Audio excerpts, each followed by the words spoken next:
Hey guys what's up. तो आज हम लोग बात करेंगे ब्रोंकिकस्टेसिस की कि ब्रोंकिकस्टेसिस आखिर होता क्या है और क्या इसके फंक्शंस और फीचर्स होते हैं। ठीक है ना। ये बहुत ही इंपॉर्टेंट सवाल है आपका आपके प्रोफेशनल एग्जाम्स के कंसर्न में। ठीक है ना।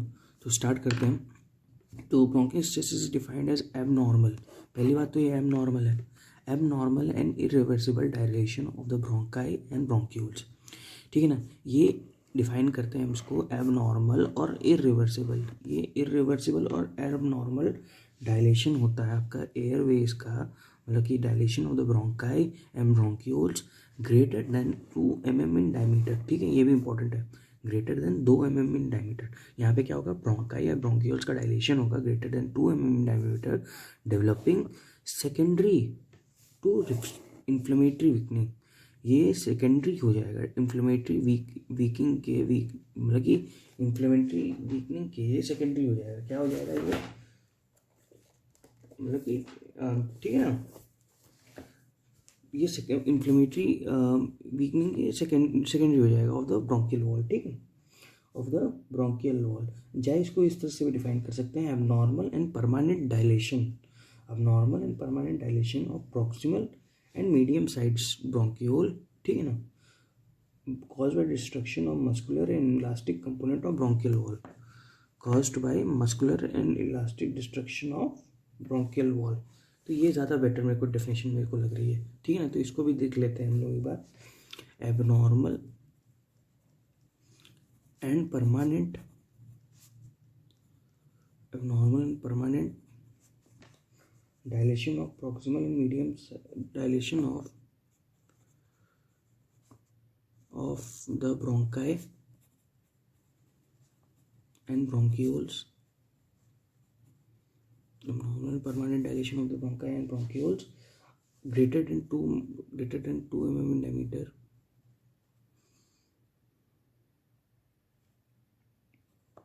caused by destruction of muscular and elastic component,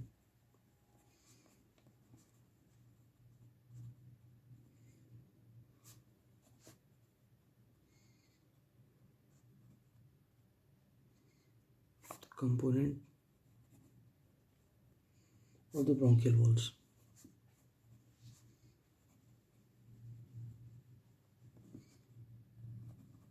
ठीक है ना। ठीक, तो ये बात हो गई आपकी एबनॉर्मल। ठीक है ना, तो ये इसके डेफिनेशन, ये वाली डेफिनेशन याद कर लेना, जो दोनों में से जो समझ में आना चाहिए।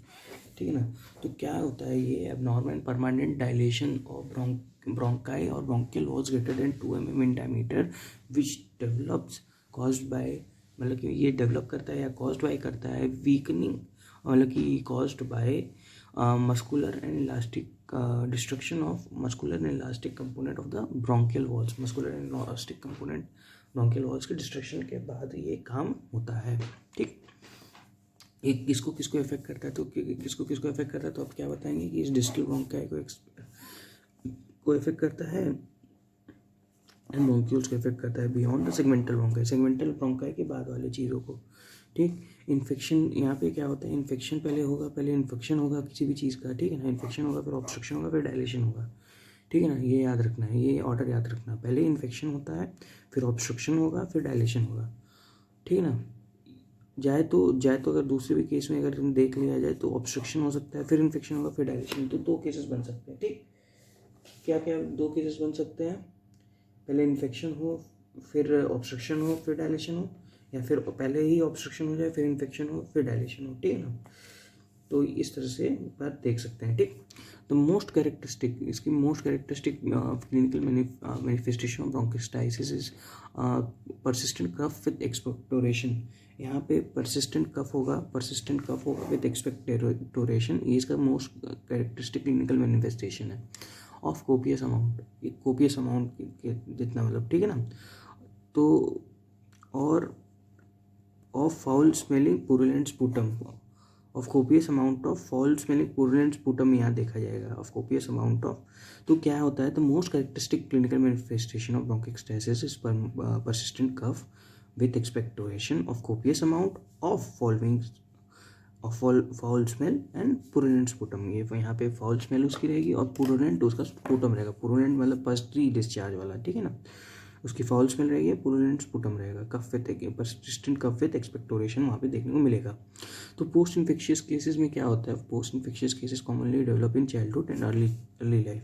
तो इसके जो पोस्ट इन्फेक्शियस स्टेजेस होते हैं तो ये चाइल्डहुड में डेवलप करते हैं या अर्ली लाइफ में डेवलप कर जाते हैं, ठीक। तो क्लिनिकल फीचर्स के क्या क्या होंगे, क्लिनिकल फीचर पेशेंट आपके पास कैसे आएगा। The clinical manifestation of bronchiectasis typically consist of chronic cough with foul smell, purulent sputum production. तो कैसे कहेगा डॉक्टर साहब हमको जो है बहुत ही ज़्यादा खांसी आ रही है और जो हमारा जो बलगम निकल रहा है वो बहुत ही गंदा, मतलब कि फाउल स्मेल दे रहा है और वो पुरेंट होगा, ठीक है ना। और क्या हो सकता है, उस बंदे को हेमोपोटाइसिस हो सकता है, हेमोपोटाइसिस में खून मतलब कि आ गया स्पुटम में, रिकरेंट निमोनिया हो जा रहा है बार बार उस बंदे को, ठीक है ना। तो डॉक्टर साहब कहेगा हमको बार बार डॉक्टर साहब निमोनिया हो रहा है और मतलब कि खून आ रहा है हमारे उसमें, ठीक है। तो ये ऐसे ऐसे प्रेजेंट कर सकता है। तो sinusitis is the most common accompaniment of diffuse bronchiectasis. तो डिफ्यूज ब्रोंकोस्टाइटिस का एक साइनोसाइटिस जो है बहुत ही कॉमन अकॉम्पनिएंट, साइनोसाइटिस बहुत ही फ्रीक्वेंटली प्रेजेंट किया जा सकता है ब्रोंकोस्टाइटिस के केसेस में, ठीक है ना। अगर आप क्लिनिकल प्रैक्टिस में जाओगे तो आपको साइनोसाइटिस एसोसिएटेड विद ब्रोंकोस्टाइटिस बहुत फ्रीक्वेंटली मिलेगा। तो late complications occurring in cases uncontrolled for year include, ठीक है ना।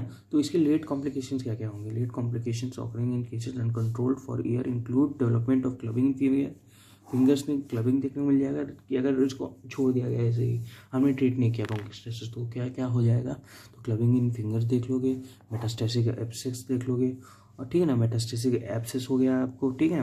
अमाइलोडोसिस देख लोगे और कॉर्न परमोनेल देख लोगे। कॉर्न परमोनेल मतलब क्या होता है कि बेसिकली आपका मतलब पल्मोनरी हाइपरटेंशन हो गया तो उसके कारण से, ठीक है ना, पल्मोनरी हाइपरटेंशन हो गया उसके कारण से क्या होगा, राइट साइडेड हार्ट फेलियर हो जाता है और इसी प्रोसेस को क्या कहते हैं, कॉर्परमोनेल कह देंगे, ठीक है ना।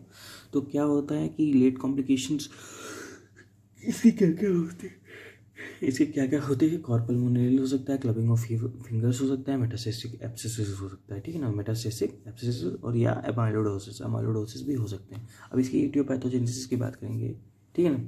तो इंडोब्रांकियल ऑब्स्ट्रक्शन, पहली बात तो इंडोब्रांकियल ऑब्स्ट्रक्शन होगा तो क्या करेगा, कॉन्सिक्वेंट एटेलेक्टेक्सिस करा देगा। तो इंडोब्रांकियल ऑब्स्ट्रक्शन के बाद जो ब्रोंकियल ऑब्स्ट्रक्शन हो गया तो वो एटेलेक्टेसिस करा सकता है, मतलब कि कोलैप्स ऑफ लंग और एरिया ऑफ लंग। तो ये कोलैप्स करवा देगा लंग का या एरिया ऑफ लंग का और क्या करेगा, रिटेन कर लेगा सारी सेक्रीशंस को, ठीक है ना। तो ऑब्स्ट्रक्शन हुआ इंडोब्रोंकियल का, ठीक है ना, ठीक। तो ये क्या करेगा, एटेलेक्टेसिस करा देगा। तो वहाँ उससे क्या हुआ कि कोलैप्स हो गया लंग का, जो उतना एरिया है वो कोलैप्स हो गया। तो वहाँ की जो सेक्रीशंस निकलेगी वो उसको रिटेंशन कर लिया, ठीक है। और इसका नेक्स्ट हो सकता है इन्फेक्शन, ठीक। तो ये एक चीज़ है इसकी एटियोपैथोजेनेसिस के बारे में। तो नेक्स्ट हम लोग देखते हैं इसकी इटियोलॉजी के बारे में। इसकी इटियोलॉजी क्या क्या, किस फैक्टर से इटियोलॉजी इसकी एसोसिएटेड है। तो पहली बात तो इसकी जेनेटिक्स या हेरिडिटरी एंड कंजेनाइटल फैक्टर्स देख लेते हैं, ठीक है ना। तो कंजेनाइटल ब्रोंकोस्टाइटिस बंदे को हो, ठीक, सिस्टिक फाइब्रोसिस से हो due to defect of exocrine gland secretion, ठीक है। एक्सोक्राइन ग्लैंड की सेक्रीशन से किसी बंदे को सिस्टिक फाइब्रोसिस हो, defect in exocrine gland secretion, cystic fibrosis हो जाए बंदे को, ठीक है। हेरिडिटरी इम्यून डिफिशियंसी डिजीज, ठीक है, कोई भी हेरिडिटरी इम्यून डिफिशियंसी डिजीज हो जाए बंदे को।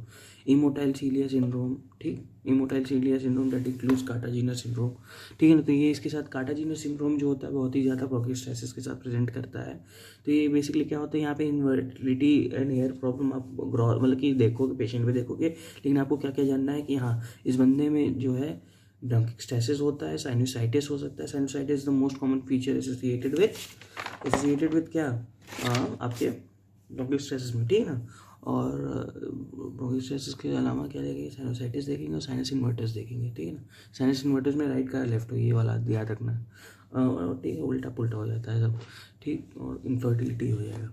और यहाँ पे और क्या देखेंगे, एटोपिक ब्रोंकियल अस्थमा देख लेंगे यहाँ पे, ठीक है ना। एटोपिक ब्रोंकियल अस्थमा देख सकते हैं, एलर्जीज देख सकते हैं, ठीक। तो ऑब्स्ट्रक्शन की मैं बात करूँ, ऑब्स्ट्रक्शन क्या होता है इसका, जैसे इटियोलॉजी में ऑब्स्ट्रक्शन भी आता है।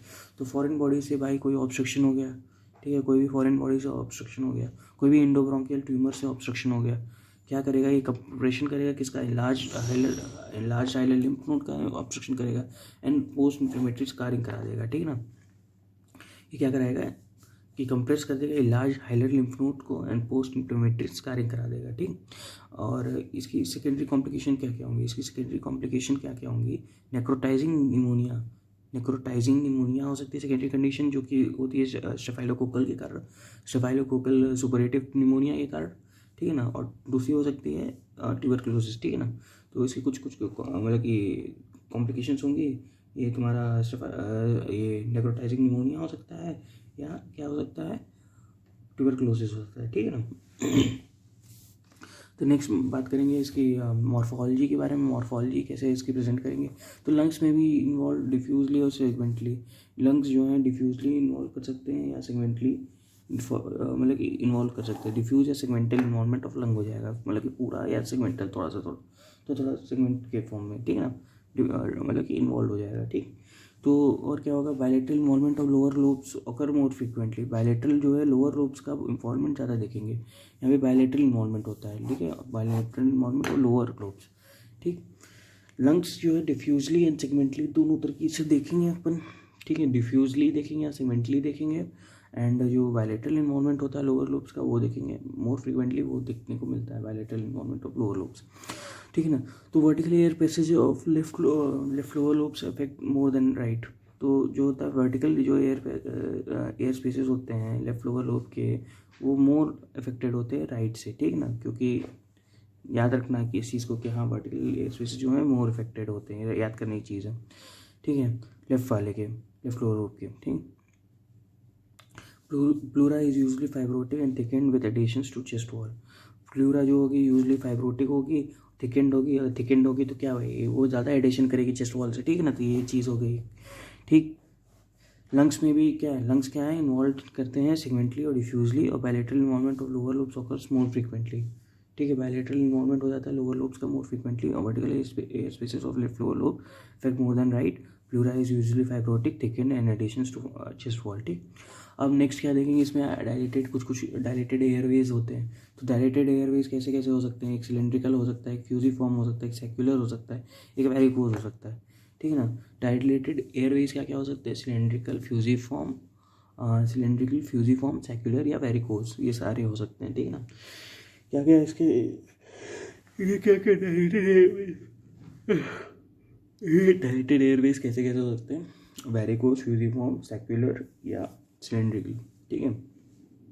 इसके कट सरफेस पे क्या देखोगे, कि cut surface of the affected lobe generally the lower zones shows characteristic honeycomb appearance. यहाँ पे एक हनीकॉम्ब अपीयरेंस होता है जो कि इंपॉर्टेंट है, याद रखना कि कट सरफेस, अगर अफेक्टेड लोब से तुम कट सरफेस देखते हो generally on the lower zones, तो एक कैरेक्टरिस्टिक तुम्हें दिखाते हैं, कैरेक्टरिस्टिक फीचर, उसको क्या कहते हैं, हनीकॉम्ब अपीयरेंस कहते हैं। क्या कहते हैं उसको, हनीकॉम्ब अपीयरेंस कहते हैं।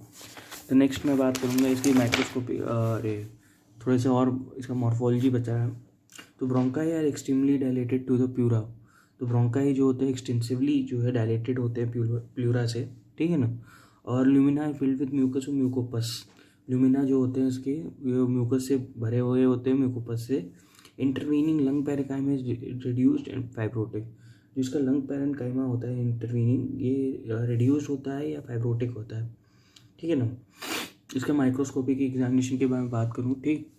तो ब्रोंकियल एपिथेलियम में बी नॉर्मल अल्सरेटेड और मे शो स्क्वैमस मेटाप्लेजिया। तो ब्रोंकियल एपिथेलियम जो है वो नॉर्मल हो सकता है, अल्सरेटेड हो सकता है भाई, ठीक है ना, नॉर्मल भी हो सकता है, अल्सरेटेड भी हो सकता है, और मे शो स्क्वैमस मेटाप्लेजिया, ठीक है ना, स्क्वैमस मेटाप्लेजिया भी वो देख सकता है। तो ब्रोंकियल वॉल, ठीक है ना। तो bronchial wall shows infiltration of acute and chronic inflammatory stage, क्योंकि सेकेंडरी टू इन्फ्लेमेशन होता है क्रोनिक, तो इनका इन्फिल्ट्रेशन दिखाएगा। Shows infiltration of acute and chronic inflammatory cells, destruction of normal muscle and elastic tissue with the replacement of fibrosis. यहाँ destruction हो जाएगा normal elastic and muscular component का, तो फाइब्रोसिस क्या हो सकता है, रिप्लेसमेंट बाय फाइब्रोसिस, वो फाइब्रोसिस दे सकता है इंसान में, क्या दे सकता है, फाइब्रोसिस करा सकता है। The intervening lung parenchyma shows fibrosis while the surrounding lung tissue shows changes of interstitial pneumonia, ठीक है। जो इंटरवीनिंग इसका लंग पैरेन्काइमा होगा, इसमें एक इंटरवीनिंग लंग पैरेन्काइमा होता है, ठीक है ना, इंटरवीनिंग लंग पैरेन्काइमा होता है, तो वो क्या कराएगा, फाइब्रोसिस करा देगा, क्योंकि भाई इसका सेकेंडरी डिस्ट्रक्शन हुआ है normal tissue and elastic tissue का, फाइब्रोसिस इसलिए करा देगा, shows fibrosis while surrounding lung tissue shows changes in the interstitial plane. जो सराउंडिंग इसके लंग टिश्यू हैं वो चेंजेस दिखाएंगे कहाँ पे, इंटरस्टिशियल निमोनिया में, चेंजेस ऑफ इंटरस्टिशियल निमोनिया का चेंजेस वो दिखाएंगे। The pleura is the in the affected area is adherent and shows bands of fibrous tissue with between the bronchus and pleura. ठीक ना, ये जो प्लूरा होता है अफेक्टेड एरिया का एडहेरेंट होता है और शोज क्या करता है, क्या दिखाता है, फाइब्रस टिश्यू दिखाता है between bronchus and the pleura. Fibrous tissue दिखाएगा बिटवीन ब्रोंकस एंड प्लूरा। तो ये बात है आपके ब्रोंकोस्टेसिस। उम्मीद है आपको थोड़ा बहुत समझ में आया होगा। तो मिलते हैं आपसे नेक्स्ट वीडियो में। बाय।